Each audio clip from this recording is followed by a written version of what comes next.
Hello, Scoobelievers, and welcome to episode number 69 of the Undiscovered Entrepreneur. And it's me, DJ Scoob, coming at you whatever device you happen to be listening on. All right, so first of all, we're going to talk about the Scoobeliever of the week. Now, the Scoobeliever of the week this week is Laura Ribbons. Laura Ribbons has been actually in direct contact with me, and you're probably going to hear about her a little bit in future programs. If you want to know more about Laura, please visit her website at successwithlaura.com. All right, now today is 2 of 3 of experienced entrepreneurs. So today we are talking to Quinton. Now, Quinton actually has a videographer business. So he's been taking pictures of like weddings and professional photos and things of that nature. I really can't wait to dive into his origin stories, and he also has just so many great words of wisdom for us. You know, whenever I say I'm going to clip that out, you know he said something pretty profound. So let's go ahead and take a listen to Quinton. Salutations, Scoobelievers, and we're here again with another amazing entrepreneur. Today we're actually interviewing an experienced entrepreneur. Today we're talking to Quinton. Hello, Quinton. How are you? I'm doing well. How about yourself? I'm fantastic. Thank you so much for taking the time out of your day to be on the Undiscovered Entrepreneur. I really appreciate you. Thank you so much for having me. I enjoy the opportunity. All right, fantastic. Okay, so before we get started here, I have one kind of semi-serious question to ask you. Okay, you ready? Okay. Go for it. All right, here we go. Here we go. Are you a Scoobeliever? I do believe I am. You're a believer. You're a Scoobeliever. I love it. Fantastic. Thank you so much for being a Scoobeliever, Quentin. I really appreciate you. All right, Absolutely. so Sorry not to be. all right, so what I'd like you to do here is just kind of give me an idea of your backstory. You can describe for you the beginnings of your entrepreneurial venture, obviously what you do, but how you actually Mhm. got it started doing it. Jeez, that is it's a loaded question, but I'll try to simplify it. I would just say, so I'm a videographer. I own a production company by the name of Blank Slate, and also another one specifically on weddings called Poetic Films and Company. And my beginnings, I would say, I wouldn't say like the true struggles like everyone says of like I made it from nothing or whatever the case is. Like I went through some struggles. Some I believe were self-inflicted, but here we are now. So I think we can go all the way back to just before COVID, or actually during COVID, like 2019. And just before COVID started, I was working at a newspaper place by the name of Freelance Star, which is around here in Virginia. And I was on this big faith journey trying to figure out what my purpose was and trying to figure out, okay, God, what do you want from my life? Like what am I supposed to be doing? And to keep the story simplified, I went in this long back and forth with God and other people, kind of like God using other people to kind of speak to me and such. I ended up leaving the Freelance Star, which is my first ever job out of college that was like benefits and everything of that nature, to start working at a yoga studio, making $10 at the front desk, and what, $80 every 2 weeks. And majority of the time I just got out of college, so I'm living in my parents' basement eating nothing more than like toast and oatmeal. And anyone who hears my story or has like my friends know that were there at that time, that's like the biggest thing they always say, like toast and oatmeal, because that's literally all I was eating.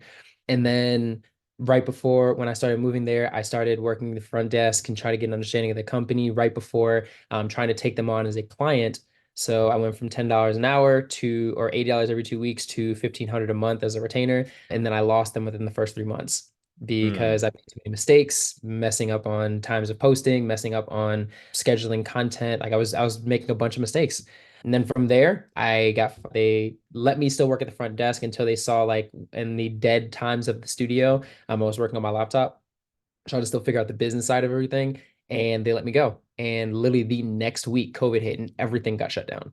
And I was like, okay, well, I already know, I don't know how long this is gonna last, but I know I have a ring light and the newest iPhone, which is iPhone 11 at the time. And I had a dark room in my parents' basement. I was like, you know what? I'm just gonna create content on what I know of social media, marketing, and anything else of that nature. And then I created a fake podcast on my, I fake one, like it never really went too far, but I created it off of the back of some advice that Gary Vee said of like creating a local podcast to generate business for other people or for local businesses. And I did that. And I eventually got my first contract from that with a guy by the name of Gordon Duncan, who was a marketing guy. And then at first, we were helping, and then I realized, okay, we're much better at shooting content or making videos than the marketing side. Let's just focus on the content part.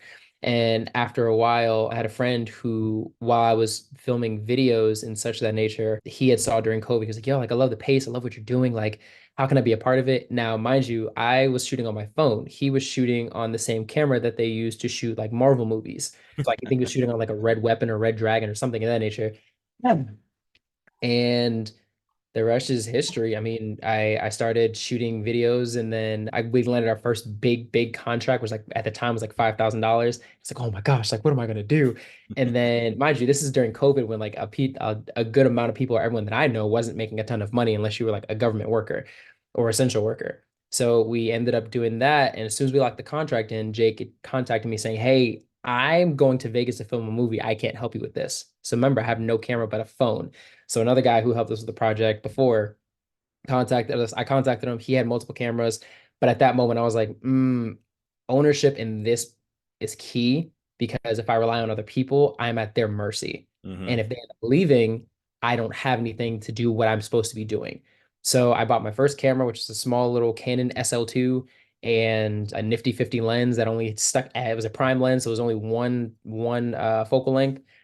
And from there, I've built the entire company of Blank Slate and Poetic Films and Company to date. Nice. Great story. That's Thank amazing. you. Thank you. Thank you. Thank you. uh, That's actually the shortest I've ever condensed that story down to be honest with you. oh, okay. Well, we'll have to get together and listen to the long story some other time. I gotcha. It's all That'd be good. great. I'd love to hear it. But you make a couple great points in that story. It's really rough sometimes to have to depend on other people for what you need to do what you do. So it's Right. better to depend on yourself. I One of my real pet peeves in life is having to wait for somebody else to do their job before I could do my job, right? Yeah. So instead of having to wait for them, a lot of times, well, I work at a restaurant, so a lot of times I'm doing other people's jobs before, so I can actually do mine.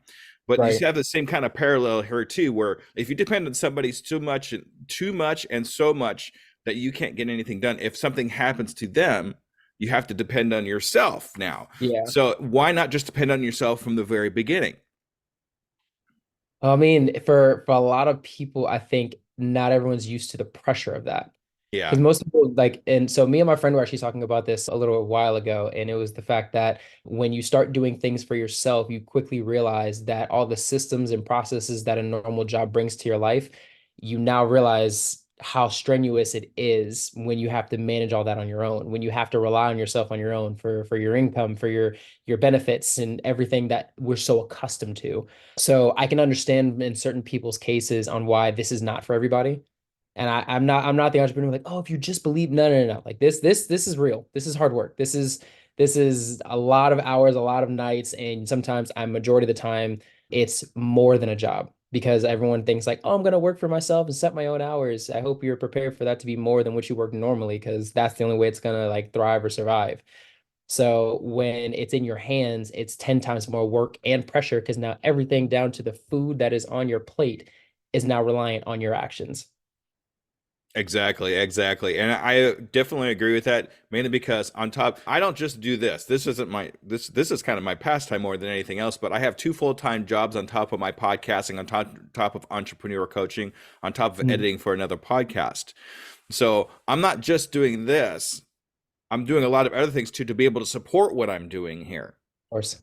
So, if we're going to be a one-man show, we have to make sure we understand that it's going to take more than just believing Mhm. in what we're doing to accomplish what we're going to accomplish, but we have to support what we're believing to accomplish what we're going to accomplish.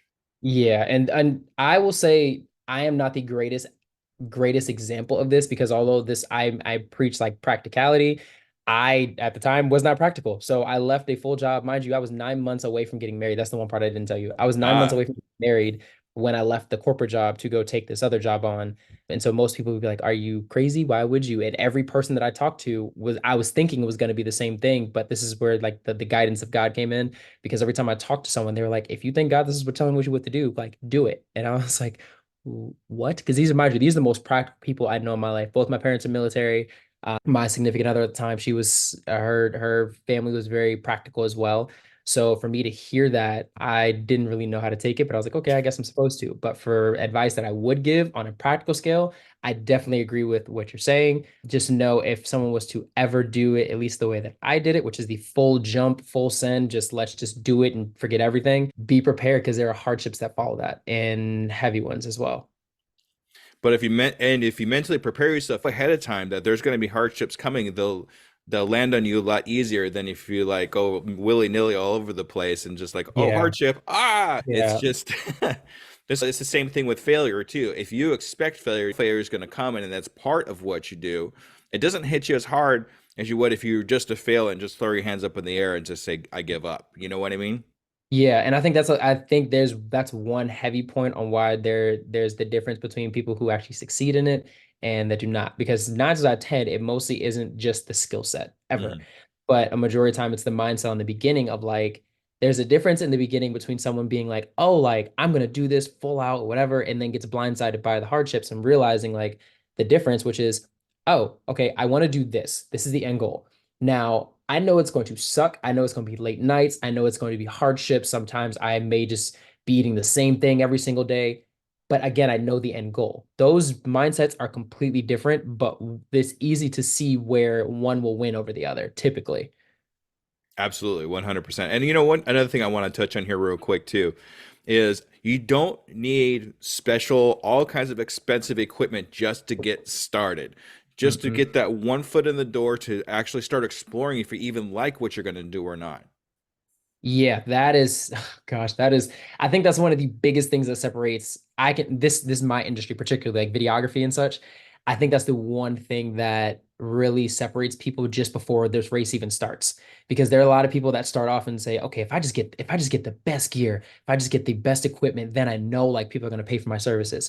Not always the case. And even if you do, then they may end up being upset at the end result because the product doesn't match what your gear presents in comparison to someone who just brings in, say, a little $600 camera and a decent lens, but knows the basics of what to actually do to make things look good, they'll go way farther than the person that has $30,000 worth of camera gear in comparison to the person that has a kit lens but knows how to use it well. Excellent. I'm definitely going to clip that out, especially for my new entrepreneurs. I got to understand they don't have to have all this fancy schmancy stuff to just get started. Not at all. Not at all. All right. And one other thing too, I noticed in your story that you told us you hit rock bottom pretty hard at one Yeah. point. But you Mhm. know, when you hit rock bottom, that rock bottom actually lays the foundation for something new and exciting to move into. Yeah, it does. Now, I do want to clarify because I never want to make it seem like I'm from like the gutter or something like that. Like No. I stayed with my parents when I got out of college, and my I'm not gonna lie and say like my parents had like the worst basement ever. Like it was a nice basement. Like I'm not ever gonna say like, oh, my story, trying to fabricate my story. So my rock bottom to some people may just be like, oh, like I'm not doing too bad. But my rock bottom was more so like the very low points of me building the business. So I want to make sure that that is clear. But the building blocks of the hardships that I went through, as far as the rock bottom, are absolutely the foundations that build to the success I have now. And I'm big on like animated movies, so like kids movies, but there's a quote that I heard a while ago and it said the best part about being at rock bottom is the only place you can go is up. Oh yeah, I've heard that several times too. And that's really good. That's really some nice mindset to keep in mind, even though we're really having a rough time. There's only one direction from now. Yeah. And that's Yeah. going Yeah. upwards. And it's gonna be a fight, but if you can withstand it, because most people bat out when it gets really, really hard. But if you can, in the words of someone that I really admire, if you can take those licks and continue to just keep going forward, knowing like those beginner licks of like the hardships of being in the industry, you'll do just fine. Exactly. And we take those as learning opportunities too. When we have Mhm. those rough times, when we have those rock bottoms, okay, what brought me here and how do I get myself out of it? And then when we get out of it, what have we taken from those experiences that we can implement later on in our lives? At honest, 100%. And I always admire someone who has struggled in the beginning processes because they can always look back and see like, oh, like this is where I came from. Versus, well, I mean, we see social media all the time of like people who have like are like overnight successes. Now, granted, is that ever the case? No. But for the people that who just random like gets fame, get success, get money out of nowhere, and like nothing was really laid or foundation, like, and it doesn't last long, it's mostly because they didn't have what I call the character development in order to maintain what they were now granted. Well, the thing we got to keep in mind too is when we're looking at anybody, I don't care who it is, it could be anybody on social media, anybody we're looking on TV, what we're actually seeing is the end product after the fact that they've been through Yeah. the hardships, after we've been through the struggles. So all we're really seeing is the tip of the iceberg, the very end product. What we don't see is the struggles, the hardships, the time, the eating toast and oatmeal times that we don't see because they don't, you probably typically don't want to show that. You want to show success when it comes to being out in the public like that, so people see you in a better eye. What we don't get to see is those hard times. Yeah, and the people that do, and you can check on my Instagram as well. Like I posted a picture of me in my parents' basement with my dog who passed away a little bit ago, Oh, who when I was in my parents' basement in those actual times, like I just lost the job, COVID just hit, and even more, I had this whiteboard that I was holding and I wrote on it and I say, all you need is you. And that is one of the pictures that I took in the very, very beginning processes, and that's like on my Instagram. Everyone saw it. So like you can always see like my story of like where it really came from. I would be on my stories like every day talking about, oh, what meeting I'm going to and where I'm headed. And eventually I became got a rhythm of it. So like people can see like my journey to like where I've even been now and probably even still to where I'm going to go. So those people I always respect 10 times more that actually showcase the journey. And the people I really don't respect as much are the social media gurus that tell people how easy it is or that they're done for you processes, because no real business is ever actually done for you. and if it is done for you, basically all you're really doing is copying somebody else and it's not authentic. And people could really sniff that out really in the very end too. If Yeah. it's not really authentic, if it's not you. I mean, you are the thing that makes people follow you. Your vibe is your tribe, right? So, Mm. I mean, if you don't have that vibe and it's not an authentic vibe, you're not gonna attract the people that you want to have in your world. You're just gonna get more people that are as fake as you are, really, if you really think about it. Yeah. Yeah. And it's not something that's gonna last long. No, not at all. Not at all.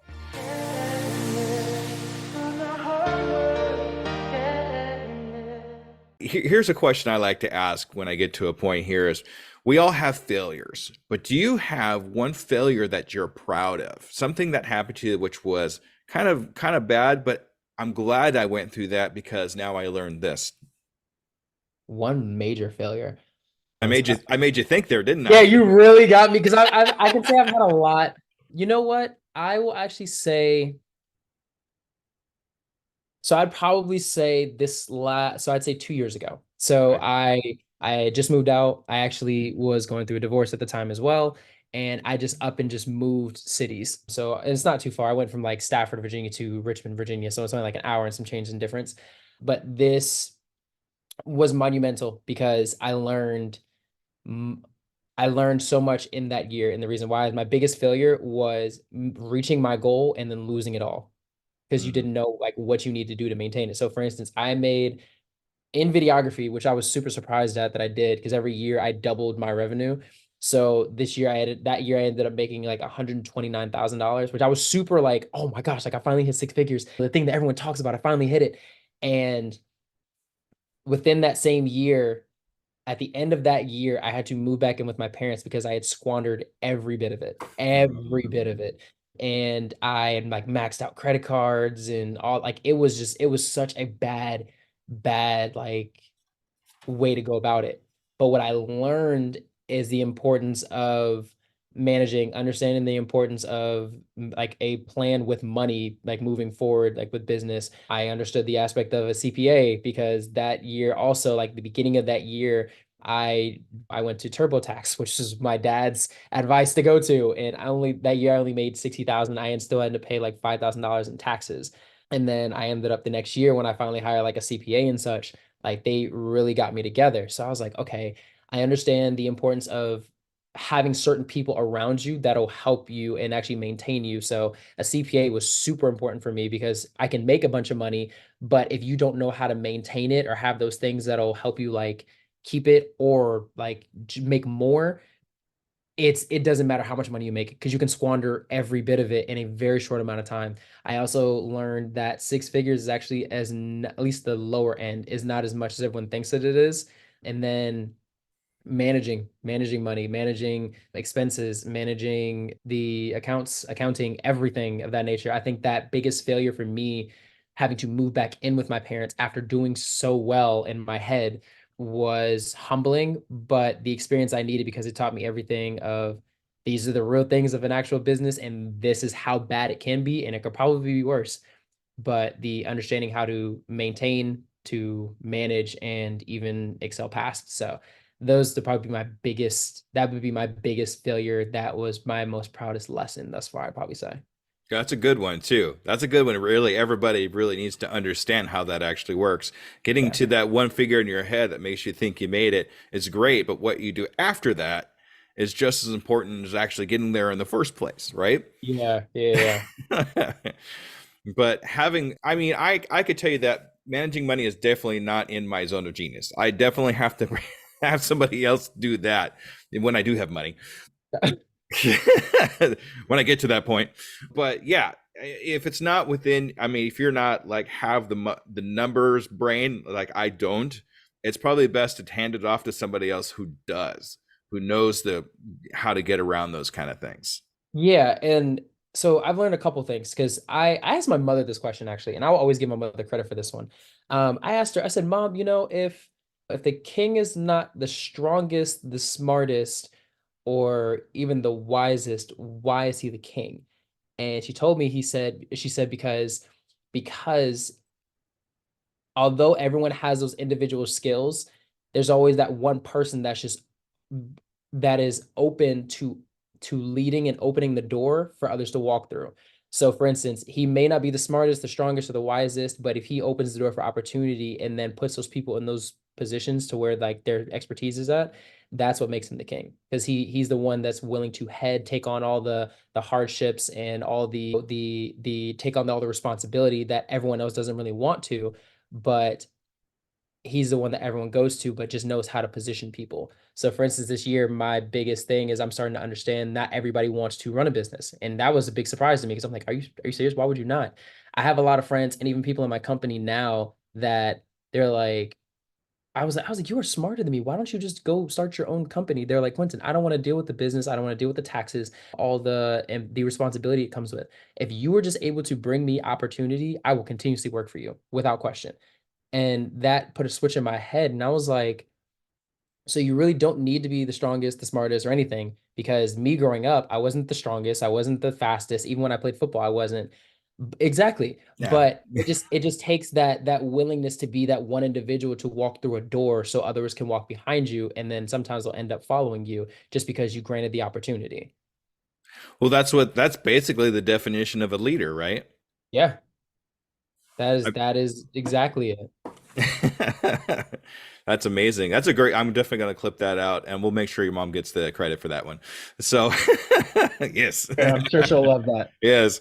But yeah, it's amazing to think about how when we surround ourselves with people and things like that, we have a purpose for it. There's a reason we're surrounding ourselves with people that are smarter than us, that may be stronger than us, but we're the Mhm. ones that help them get where they want to go, and that's really what makes us a leader.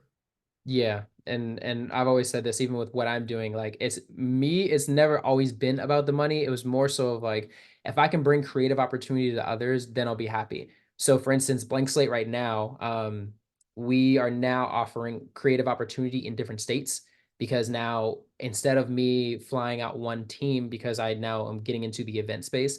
So instead of me flying out an entire team that is super close to me, but I now have to deal with travel expenses and I have to deal with flying and all that other stuff. I will go to cities, and the moment we lock down a contract, I will go to this networking thing that I'm in for videographers, and I will say, okay, I'm in this city, and I'll develop a team in that specific city. And now my company technically goes up in value because I'm bringing creative opportunity to other markets outside of the one that I'm originally in. Nice. That's awesome. It's nice to be able to surround yourself with people like that or know where to go to find them so we can accomplish things that normally without them we wouldn't be able to accomplish them. Yeah, like whoever you put yourself around, like that circle is extremely important because that it can either uplift you or it can definitely like hinder you and I mean terribly. And I've seen it firsthand. Absolutely, absolutely. What do they say? The five people that are around you most are the people that reflect on you the most. So you got to be careful about who those five people are. Yep, you are the sum of the five most people you hang around. See, I was close. I was close. All good. Okay. That's amazing. Okay.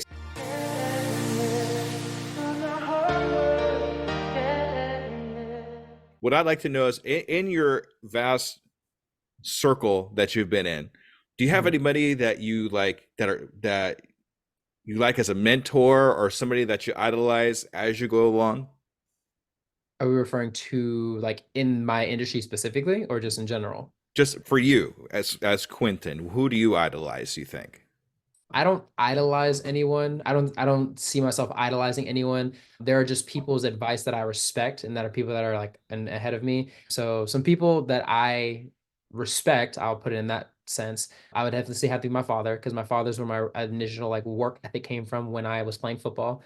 Then is more of a life coach, particularly is Russell Roby, who was my coach when I trained for football. That's where like the hunger really came from, more so in the football sense, but now just in life in general. And probably like the latest, my I guess business coach or mentor would have to be J.R. Spears. So these are obviously these are personal individuals that not everyone's really going to know about, but these are more personal to me. If there's anyone out there that I particularly look up to, and depending on the person that because this may or may not get heat for, is actually someone, Justin Waller, that I like him. So he runs around with whether however people like them or not, the Tates, and I don't know however everyone feels about them, but him particularly I liked because he was a small town guy, built himself up, and literally has gone on to do a lot. And I respect and I resonate that a lot because being where I'm from, Stafford, which is like a small military town, Hmm. sometimes I always question like, can I really make it from where I'm at and like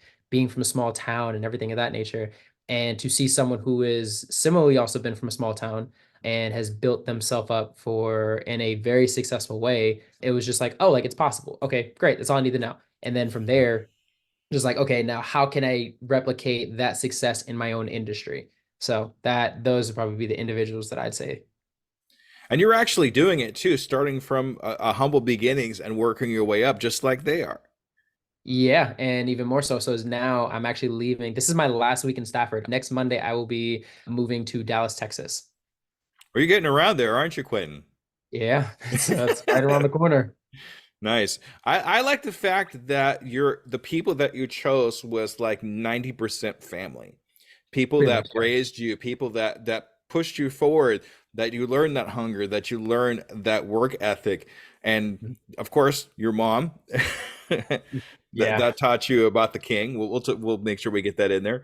All that. It's amazing to have family that's able to push you forward, that's able to give you that little umph that you need to succeed. Yeah, and so I'll say this: whoever has a dream or an ambition to go for something, and your family is supportive of you, you are truly blessed. Because trust me, Mhm. that is not the the experience for a great majority of people. There are a lot of families out there who actually will try to shoot it down because it's something outside of the framework of what the family is used to seeing happen within the family. I would typically say if you have a family who does not truly believe in what you're doing, you may just have to prove it to them before they see it. Because that's exactly what I did. So when I first started, when I left the company and everything of that nature, when I first told my parents, at first they're like, okay, I don't know where this is going, but we'll see. The very next day, my dad chewed me out because he was like, do you know what you're doing? Do you know what you left? You're getting married in 9 months. Like, do you know? And those hardships are experiences of a lot of people who are trying to get into business, but your family may not represent or support you, or even your family, your friends will support you. But sometimes it takes you to see it because it was only given to you. That vision was only given to you. And if you can stick with it through, again, those hardships or the negativity that the people who are supposed to support you, if you can fight through that, eventually when you're able to give some result or show like it's possible, then they have no choice but to buy in. Like my family, they at first thought I was crazy for what I did. And they didn't outright say it outside of my father, but It wasn't until I think that same year later I was able to take my parents out to dinner and buy them whatever they wanted, and they took every bit of that because I was like, this is my feedback to show you like what I did. This is real. Like I'm not just playing around. This is legit. And when they saw that, I brought it back up to my mom. I actually just interviewed them because they're actually getting ready to move to South Africa. So I said, now seeing everything that I've done, what is your take on it? And she was like, I understand where I was coming from then, but I'm just so proud to see that you stuck through and did exactly the way you wanted to do, regardless of what anyone else said. And that feeling for me was like, that was better than making all the money that I did because it it showed me that believing in myself and betting on myself, regardless of whatever was said and the words that were stated against me, I still did it. And that I don't think there's anything else better than that. There really isn't. I mean, you can't put a price on that. There's no way. I mean, being able to come across and say, hey, I accomplished this, I did it, even though you told me not to, or you were against what I did, I still did it anyway, and look where it put me. Look where I am now as compared to where I was when we first started talking about this. It's such a great Yeah. goal to be able to do something like that. Yeah. And it's so rewarding on the opposite side. It's a struggle in it, but on the opposite side, it's extremely rewarding. You know what's funny is my next question was going to be, what in your vast number of accomplishments are you most proud of? And I think you answered that. You took your folks out to dinner. That's it. Yep. Yeah. And I mean, to most people who, if ever makes money like that, and they'll be like, oh, like, okay, you took your parents out to dinner. Like, why is that a big deal? Because for me, I always struggled to do things like betting on myself when I was younger. Like even when I played football in college, like I still had a lot of doubts about myself, regardless of like how my stats looked or whatever. So to take a leap of faith in this nature with so much hanging in the balance on like the back end of it and seeing the successes and the fruits of it, and then being able to go to the people who I didn't quite see it at first but still like believed in, was like, we'll just see what happens, to reward them back for just giving me a space to do what I was doing while COVID was happening. It was the sweetest reward in me. It had to be, because there's no feeling greater than being able to gift your parents back something, even something as small as dinner, where they don't have to pay for it. Mind you, they've paid and take care of me my entire life. So me being able to do this meant a lot to me personally, because my parents always joked when I was younger on, oh, because I used to eat a lot, like a lot as a kid, a ton. So whenever we went out, I'd always try to get the lobster legs and everything of that nature, or the crab legs. And so they were like, oh, just wait, like one day you're going to be able to pay for us. And me being able to do it, but with everything on my tab, on my record, on my accord, there was no better feeling for me. Fantastic. That's definitely a made up moment. I'm gonna keep that in mind maybe for me too. Nice, nice. Someday I'm gonna take my parents out to dinner. Okay. All right.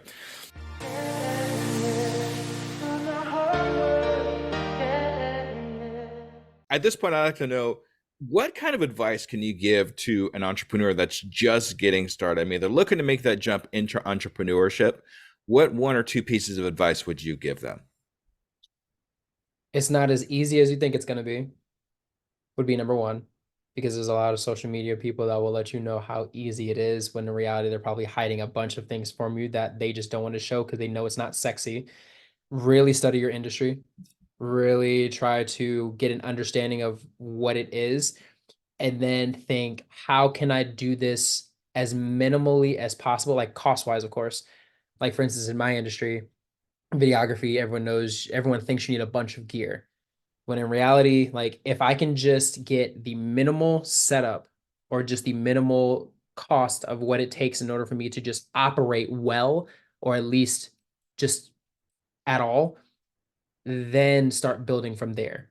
Because for instance, I started with one camera, a little mic on the top of the camera, and a stabilizer, and that's all. A lot of people probably else will tell you that you need camera, all these additional lights, all these additional mics, lav mic setups, whatever the case is. No, just whatever you need to operate and do whatever it is from start to finish, from the time of bringing a client in to sending them off with their end product.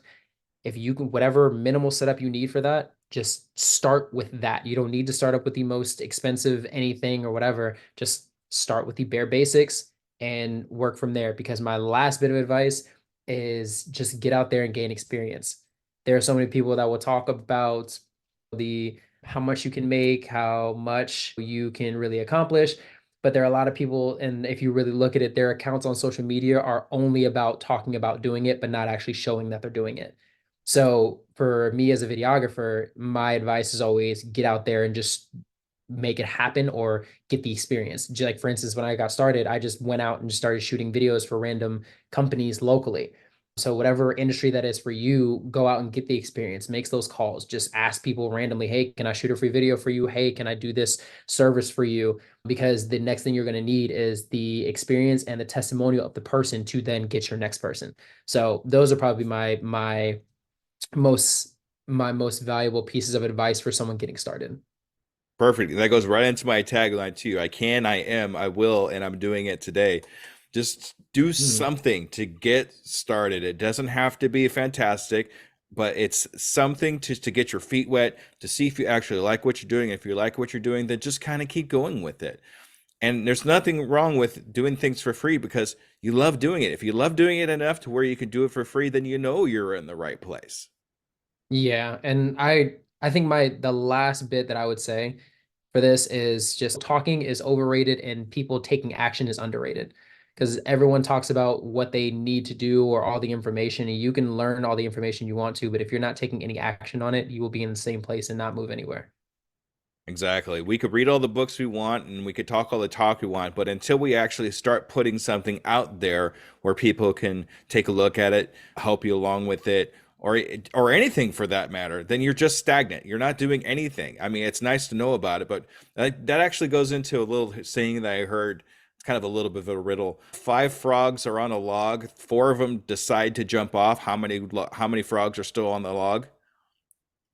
Five. They're all still there because they only decided to jump off of the log. They didn't actually take the action of jumping off the log. There you go. Oh, okay. I like that. So awesome.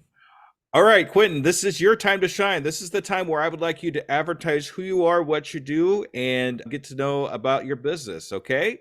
Ready, set, go. What's going on, everybody? My name is Quinton Gray. I am the owner of Blank Slate and Poetic Films and Company. Blank Slate specifically just highlights events, weddings, events, so speaking, it's like speakers, hosts, everything of that nature as far as the information, people who are speaking at events, because we give a full out service of capturing all the content from full out edit speeches to testimonials, strategic testimonials, recap videos over your entire event, and then, of course, anything else that you really need to help build the brand and also allow you to give back to the people who invested into your event as well. Really just trying to pack on all that value to every host and speaker. And then Poetic Films and Company is just high-end wedding videography. As we are moving down to Dallas, Texas, we are actually going to be opening up more, I would say, an event that'll help kind of expand our reach more. I can say that in a sense because it's a lot behind the scenes, but creating events and cut in like private events, so like fashion shows, so like top end private wedding dress fashion shows and other experiences that allow people to see like the wedding industry and what they're like in different places, specifically obviously going to be in Dallas, but just high-end wedding videography services to really just showcase any wedding at the highest place possible, and also just making sure that we give your entire day back to you in a cinematic film that you can look back on for the rest of your life. Fantastic. That's awesome. Thank you so much. Quinn, it's been an absolute blast. This has to be one of the best interviews I've had in quite some time. Really, thank you very much for being on the Undiscovered Entrepreneur today. Thank you so very much for having me. All right. All right, Scoobelievers, make sure you stay tuned for the wrap up. All right, everybody, have a great day. Bye bye. All right, Scuba Believers, that was Quentin. Man, that was amazing. That guy just had so much great knowledge, not just in videographer and all that kind of thing, but in general entrepreneurship, knowing what you need to do to get things going. Always remember to kind of keep track of your spending. We did run into that.